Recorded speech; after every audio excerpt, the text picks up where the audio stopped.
PCWizKid here with a brand new AMD gaming PC. This is a mini PC using the BitPhoenix Phenom case that I have. Now you can build it and make it look just like this if you want it. Of course, parts can vary. You can change it, get lesser quality or lesser strength performance parts. You can spend less than $800 easily to build one of these.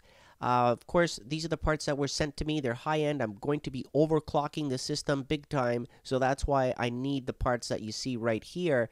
And the new AMD 810 chip there, that processor, is going to be overclocked to 4.6 gigahertz on this MSI Military Class 4 A88XI motherboard. So this is a mini, tiny little thing that has built-in Wi-Fi and lots of features. We can look at those features in a separate video review. Right now, this is the board that I'm showing you that will be inside of that case.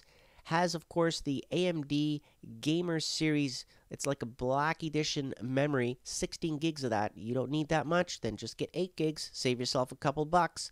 Now, here we have the Revolution XT. This is a gold efficiency 80 plus power modular power supply. You can see here, very nice, high quality. Again, if you don't need that much power for what you're installing, well, you can save yourself a couple bucks. The Vertex OCZ 460 is a high-end SSD drive. I'll be using that to boot up Windows 8.1. And there's the Sapphire Toxic Edition R9 270X that I reviewed not too long ago that will fit in this tiny little case. How can we do that, you ask? Well, this case, as I reviewed it earlier, comes out modular piece by piece to make things fit. So I'll be gutting it, taking things out, and then starting off with the liquid CPU cooler at the top of the case. That Corsair H105 is going to be installed there. I need that in order to overclock it to 4.6 gigahertz cool and quiet. Here is the bottom portion, of course, that attaches to the processor.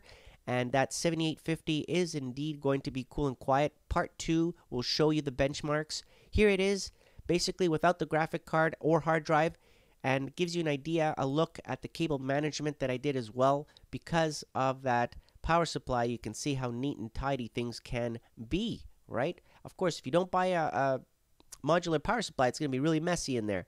Here it is turned on without the graphic card again or hard drive, just to give you a look at things running. Once I put the graphic card in there, you won't be able to see things as well. So that's why I'm showing it to you first without the graphic card.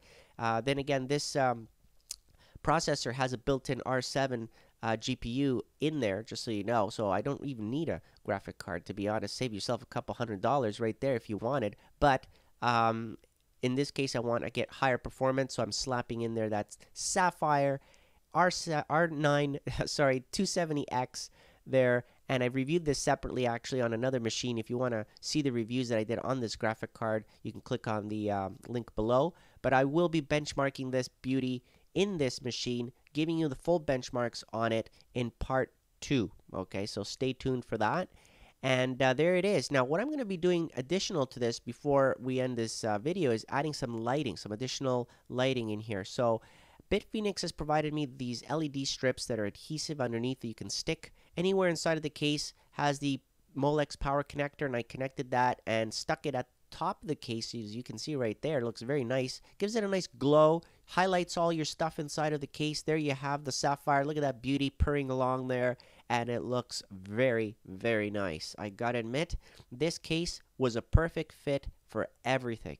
And nothing touches, nothing gets in the way, lots of room for air inside of that thing. And definitely, we're going to get some great results on that overclocking. I'm sure that you're going to be pleased in part 2. Now, comment below. Let me know what you think. Are you planning on building something similar? Is this something that you would be interested in? I'd like to thank the following sponsors for providing the parts. And again, stay tuned for part 2. Thank you for watching.